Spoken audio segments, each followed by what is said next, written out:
Months ago, that would be months ago, Hillary Clinton said her lawyers had searched her private server and turned over to the government all emails that could be considered work-related. But this past week, we learned the FBI found nearly 15,000 emails and documents not turned over by Clinton, including a number detailing efforts by top Clinton Foundation staffers to get big foundation donors meetings with Secretary of State Hillary Clinton or other favors from the State Department. Donald Trump calls it pay for play.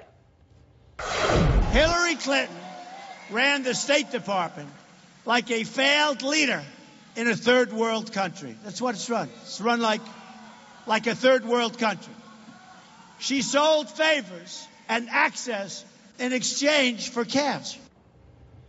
Now, Clinton says the foundation will adopt stricter rules if she becomes president, but she insists no unethical dealings and took issue with a news report suggesting big foundation donors were able to get on her appointment list at the State Department.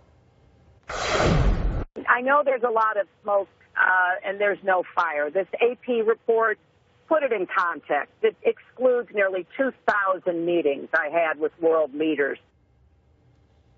The AP happens to be represented at the table. I'm an alumni of the AP, a member of the pension plan. What's the answer to the criticism? Well, I think it's important to put it in context, as Secretary Clinton says. The meetings that AP looked at were the meetings that were not with government officials, the type of people who would normally get on a Secretary of State schedule. They were meetings that she would have more discretion over. She might be able to say yes or no more easily than a foreign minister rolling through town. And about half of the people on these calendars that we obtained were foundation donors. I think it's also important to note that the only reason that we have these calendars is because the AP had to sue for them.